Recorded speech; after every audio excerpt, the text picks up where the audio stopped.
असं म्हणतात की दुपारी चाकणकरचं बहाणा आहे, असली निशाणा तो काही और आहे सगळ्या प्रकरणामध्ये. काय नक्की कुठपर्यंत याचे धागे दोरे दिसतात? कुठल्या विषयाविषयी आपण म्हणत आहात? नाशिकच्या प्रकरणात खरात फाईल, एपिस्टिन फाईल नंतर महाराष्ट्रात खरात फाईल. सगळ्यात आधी मी महाराष्ट्र राज्याचे मुख्यमंत्री आणि गृहमंत्री देवेंद्र फडणवीस यांचं अभिनंदन करतो. या खरात प्रकरणाची पाळंमुळं उखडून काढण्यासाठी त्यांनी जी मोहीम गृह खात्याच्या माध्यमातून राबवली आणि त्या संदर्भातली माहिती आता समोर येते.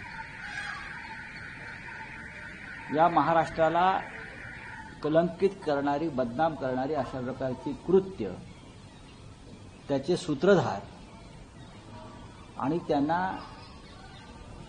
राजकीय सामाजिक प्रतिष्ठा देणारे पुढारी, मंत्री, या सगळ्यांचे धावे मुख्यमंत्र्यांच्या कारवाईमुळे दणाणलेले दिसत आहेत.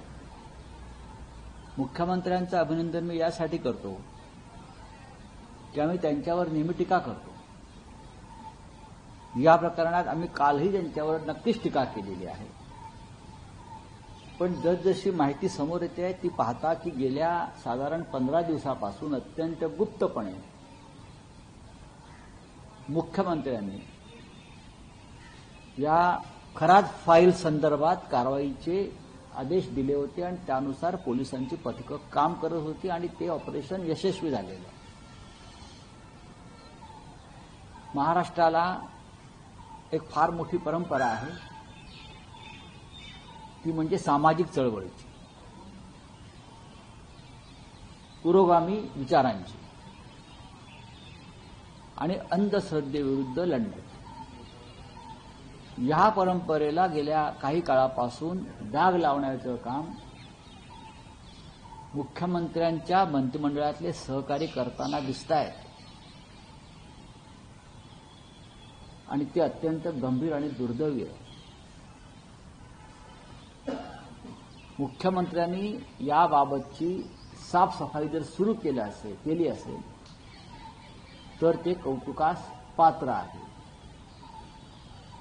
माझ्या माहितीनुसार हा जो महाराष्ट्राच्या मंत्रिमंडळातील म्हणजे देवेंद्र फडणवीसजी यांच्या कॅबिनेटमधील अनेक मंत्र्यांचे हे गुरु महाराज आहेत, जे आता पोलीस कस्टडीमध्ये आहेत, ज्यांची चौकशी सुरू आहे, ज्यांच्या मोबाईलमध्ये 56 नाही तर 56 पेक्षा जास्त आक्षेपार्ह क्लिप सापडलेल्या आहेत. त्याच्यामुळे फडणवीसांच्या सरकारमधले अर्धे मंत्री तणावाखाली आहेत. ते इतके तणावाखाली आहेत की काही लोकांना आयसीयूमध्ये भरती करावं लागेल.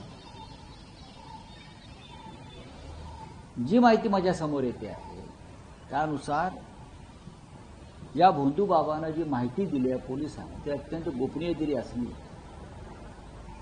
तरी महाराष्ट्राच्या सध्याच्या मंत्रिमंडळातले 9 मंत्री हे या भोंदू बाबाचे नियमित भक्त होते आणि त्यांच्याकडे जाऊन रेग्युलर काही अत्यंत घृणास्पद प्रकारचे विधी करत होते. ही अंधश्रद्धा आहे. त्याहीपेक्षा महाराष्ट्राच्या प्रतिमेला कलंकित करणारे हे प्रकरण आहे. 9 मध्ये 3 पक्षाचं सरकार आहे. नाही, याच्यामध्ये मला भारतीय जनता पक्षाचं अजून तरी कोणी दिसलेलं नाही. जी नावं मी समोर पाहिली याच्यामध्ये भारतीय जनता पक्षाचे कॅबिनेटमधले कोणी लोक मला अद्याप तरी दिसत नाहीये. सर, पण पुढील 15 दिवसामध्ये एक मोठा अत्यंत घाणेरडा विधी या ठिकाणी होणार होता. होय, याची जाणीव पोलिसांना झाली, त्यानंतर हे केले काही नरबळी काही अशा प्रकारे होते. नाही बघा की हे सरकार आणण्यासाठी किंवा शिवसेना फोडण्यासाठी, शिवसेनेचं सरकार पाडण्यासाठी त्याआधी असं म्हटलं जातं की अंधश्रद्धेतले असे असंख्य अघोरी विधी करण्यात आले. आता आम्ही हे मानत नाही. सगळे अनेक प्रकारचे विधी करण्यात आले. महाराष्ट्राला त्या संदर्भात अनेक बातम्या वाचायला मिळाल्या, ऐकायला मिळाल्या. पण जेव्हा अशा प्रकारचे विधी केले जातात तेव्हा ते स्वतःपेक्षा दुसऱ्याचं नुकसान व्हावं अशी करणाऱ्याची भावना असते. आम्ही स्वतः ठाकरे कुटुंब आणि शिवसेना प्रबोधनकार ठाकरेंच्या विचारांचे आहोत, संत गाडगे महाराजांच्या विचारांचे आहोत, महात्मा फुले आंबेडकरांच्या विचारांचे आहोत. आम्ही या अशा गोष्टींवरती त्यांना खतपाणी घालेल अशा प्रकारचं कोणतेही कृत्य आमच्याकडून होणार नाही. म्हणून राज्याच्या मुख्यमंत्र्यांनी जी कठोर पावलं या संदर्भात उचललेली आहेत त्याचं आम्ही पुन्हा पुन्हा अभिनंदन करत आहोत. एकटाच खरात नाही आहे इथे. गेल्या 5 वर्षामध्ये ठिकठिकाणी असे अनेक खरात उभे करण्यात आले किंवा त्यांचा वापर केला जातो.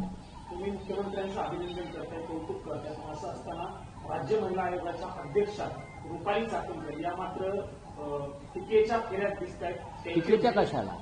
त्यांना राजीनामा द्यावाच लागेल. पण ते एक स्वायत्त बॉडी आहे. ती स्वायत्त असेल ना तर महास्वायत्त असेल. नेमली कोणी? सरकारनंच नेमतं ना. सरकार शिफारस करत आहे, सरकारच शिफारस करत आहे. जर सरकार एखाद्या व्यक्तीला संविधानिक पदावर नेमा अशी शिफारस करत असेल तर या व्यक्तीला त्या पदावरून काढा अशा प्रकारची शिफारस सुद्धा सरकार राज्यपालांना करू शकते. मिलिंद नार्वेकर असतील ना, मला माहित नाही. अमित ते पण शहा नमस्कार नाही. हे मिलिंद पहा, नार्वेकर नमस्कार हे करताना पहा वगैरे की सगळं. मी असं म्हणतोय की कारवाई केल्याबद्दल मी अभिनंदन करतोय. जेव्हा हे सगळे लोक त्यांना भेटले असतील तेव्हा हे कारनामे उघड झाले. पण जे लोक प्रत्यक्ष इथे विधीला बसलेले आहेत, विधी करतायत, त्यांचं पायात ते तीर्थप्राशन करतायत, ते अधिक मोठे गुन्हेगार आहेत. तर आणखी कसं म्हणते, अजित पवार यांच्या घराच्या बाहेर काही दिवसापूर्वी काही नोंदणी बघा, ह्याविषयी केल्या होत्या, त्याचा आणि याचा काही संबंध आहे का? बघा, मी याच्याविषयी मत व्यक्त करणं हे बरोबर नाही. आम्ही स्वतः प्रबोधनकार ठाकरे यांच्या विचारांचे वारसदार आहोत. कोणत्याही प्रकारची अंधश्रद्धा आम्ही पाळत नाही, मान्य करत नाही. आपल्या राज्यामध्ये अंधश्रद्धा निर्मूलन कायदा लागू झालेला आहे. अंधश्रद्धा निर्मूलन कायद्याने या सगळ्या प्रकरणातल्या आरोपींवरती आणि आरोपींना मदत करणाऱ्या व्यक्तींवरती कारवाई व्हावी अशी आमची भूमिका आहे. सर, चाकणकरांचा राजीनाम्याचा उल्लेख तुम्ही आता केला, पण राजीनामा मागच्या 2 दिवसांपासून मागणी होतीये. मग त्यांच्यावरती किंवा मुख्यमंत्री तिकडे पाळावर उतरण्यासाठी 20 दिवसापासून मला मुख्यमंत्र्यांच्या कार्यपद्धतीविषयी कल्पना आहे. ते गाफील ठेवून मारतात. हां, आणि त्यांचा राजीनामा त्यांचा राजीनामा हा महाराष्ट्राच्या सामाजिक प्रतिष्ठेसाठी घ्यावाच लागेल आणि मुख्यमंत्री घेतील. सर खरा पण तो सुनेत्रा ताई पवारांच्या माध्यमातूनच घेतला जाईल, हे पण तुम्हाला मी सांगतो. खराट हे जे आहे, एक ठिकाणी वेगळे जे आरोप, महिला अत्याचार वगैरे येत आहेत, बरोबरच खूप कोट्यावधी रुपयांचे त्यांनी ती प्रॉपर्टी कोणाची सर? नाही, याची स्वतंत्र चौकशी होणं गरजेचं आहे की या प्रॉपर्टीमध्ये महाराष्ट्रातल्या किती मंत्र्यांचा सहभाग आहे त्यांची प्रॉपर्टी वाढवण्यात. महाराष्ट्रातल्या किती मंत्र्यांचा आजच्या सहभाग आहे. ही संपत्ती 500 कोटी, 600 कोटी, 1000 कोटी प्रशासकीय अधिकारी आहेत, आहेत. त्यांच्या पत्नी आहेत, सगळ्यांची नावं ही जाहीर व्हायला पाहिजेत. तरच महाराष्ट्रातल्या जनतेला याच्यापासून एक धडा घेता येईल. राजकारण्यांना ज्यांची नावं समोर येत आहेत त्या प्रत्येकाचं नाव पोलिसांकडून समोर आलं पाहिजे. कोणतंही नाव लपवता कामा नये. माझ्याकडे सगळे नाव आहेत, नाही तर मी जाहीर पण करतो. सर, जो एक व्हिडिओ एका महिलेचा आला होता, खरं तर त्याच्यानंतर त्या महिलेवरची चौकशी करू नये किंवा तिच्यावरती दबाव टाकण्यासाठी राज्य महिला आयोग असेल किंवा रुपाली चाकणकरांनी पोलिसांना फोन केला होता, अशीही माहिती आता समोर येते. मग जर पोलिसांवरती अशा पद्धतीनं दबाव टाकला जात असेल तर मग हे सगळे दबाव झुगारून राज्याच्या गृहमंत्र्यांनी, मुख्यमंत्र्यांनी जर कठोर कारवाईचे आदेश दिले असतील आणि कारवाई झाली असेल, झालेली दिसते, तर म्हणून म्हणतो की मुख्यमंत्री अभिनंदनास पात्र आहे. Thank you. बस हो गया।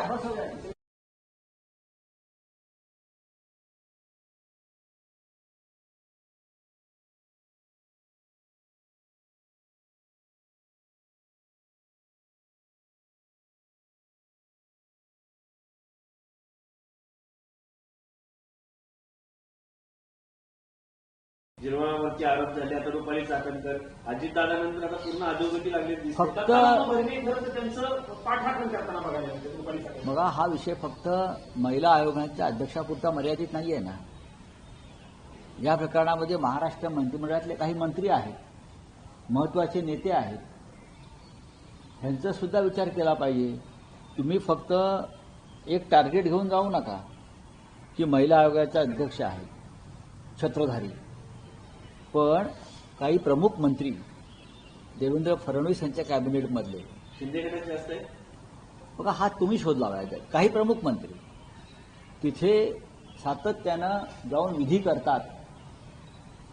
त्या विधी कोणासाठी काय? महाराष्ट्राच्या हितासाठी तर नक्कीच नाही. पाऊस पडावा, चांगली शेतं पिकावीत, लोकांना रोजगार मिळावा, यासाठी काही विधी होत नाहीत. मला त्या विधीमुळे काहीच होत नाही. पण जर तसे असतील तर ती अत्यंत गंभीर गोष्ट आहे. त्याच्यामुळे एक व्यक्तीचं नाव घेऊन त्यांनी तर जायलाच पाहिजे. महिला आयोगाच्या अध्यक्षांनी, राज्य महिला आयोगाच्या अध्यक्षांना तर जावंच लागेल. जर त्यांना घालवण्यात मुख्यमंत्री कमी पडले, ते पडणार नाहीत मला खात्री आहे, तर ते राज्याचं दुर्दैव म्हणावं लागेल, पण त्यांना जावं लागेल. बोलिए। आपने एपिस्टल फाइल से तुलना की है खरात फाइल्स। अब जो जेफरी एप्स्टीन जहां कहां होगा, कोई बोलता है जिंदा है, कोई मरा है, वो भी खरात फाइल्स मांगकर उसका रिसर्च करेगा। अरे मेरे से बढ़िया बढ़कर निकला ये आदमी, हमसे बढ़कर निकला आदमी ये खरात। ये जो खरात फाइल्स है, ये महाराष्ट्र के सामाजिक जो ढांचा है उसको कलंकित करने वाला ये पूरा मामला है। जिस तरह से मामला सामने आ रहा है, ये सेक्स स्कैंडल भी है, ये ब्लैक मैजिक का भी विषय है, ये अंधश्रद्धा का भी विषय है, और महाराष्ट्र के लगभग 9 मंत्री सीधे तरीके से इस खरात फाइल्स में फंसे हुए हैं। मैं महाराष्ट्र के मुख्यमंत्री का अभिनंदन करता हूं कि जिस प्रकार की कठोर कार्रवाई अब मुझे हमको दिख रही है, तो ये महाराष्ट्र के मुख्यमंत्री का अभिनंदन करने लायक विषय है। और मुझे पूरा विश्वास है जो भी इस मामले में लिप्त है, इस मामले में उसके ऊपर भी कार्रवाई होगी, क्योंकि महाराष्ट्र में अंधश्रद्धा विरोधी कानून लागू है। 9 मंत्री कौन है सर? 9 मंत्री है, 9 मंत्री, भाजप, शिवसेना, 9 मंत्री है। और एक कौन है? एमएलए है, कुछ एमपीज है, कुछ उद्योगपति है, कुछ प्रशासकीय अधिकारी है, आईएएस है, पूरी सरकार वहां आती जाती रहती थी। बहुत गंभीर विषय है, और इसलिए मुझे लगता है गृह मंत्री ने उसके ऊपर एक्शन ली है। राज्य महिला आयोग